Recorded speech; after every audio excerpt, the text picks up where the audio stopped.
আচ্ছা কোনছে আল্লাহ বড় না মানুষ বড়? ধরো গাদা, তুই কার হাতে কার জোড়া দেশ? কোড়ায় আল্লাহ আর কোড়ায় মানুষ। যেটা কবার কইছে ওইটা কন। আল্লাহ বড় না মানুষ বড়? আল্লাহ তো বড়। আল্লাহ বড়, তাহলে আল্লাহর কথা না হই না মানুষের কথা শুনেন কে? কি কইতাছস? কি আর আল্লাহর কথা মানে না মানুষের কথা মানে? হ্যাঁ, কি আর মানুষের কথা শুনেন তাই না?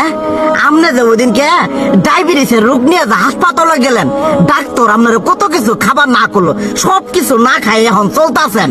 তাহলে আল্লাহ যে আপনারে কইছে যে হারাম খাবার না, সুদ খাবার না, কই আপনি তো কাম কাজ বাদ দিয়ে এলাকার আমাদের টাকা পয়সা না গায়ে খালি ওইলে দিয়েই খান। নিজেরা টেও হালাল ভাবে কামাই করেন না, ওই সুদ তো না কটা টেয়া করে লাভ আহে ওইলে দিয়ে দিয়ে চলেন আর পেটা বড় বানাইছেন।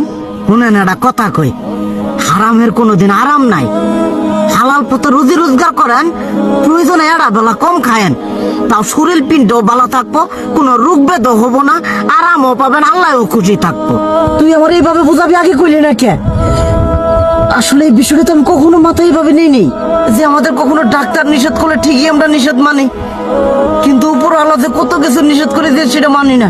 আর এই যে হারাম পথে টিয়া পয়সা কামাই করতেছেন, শরীরের মধ্যে দুনিয়া রোগ বেত হয়েছে, দেখা যাইতেছে যা টিয়া হারাম পথে কামাই করতেছেন তার তো বেশি টিয়া মনে করেন জ্বলে যাইতেছে গা বেশি। আজকের পর থেকে আমি আর এই হারাম সুদ খামো না, আমি হালাল পথে চলবো, হালাল টাকা পয়সা ইনকাম করবো।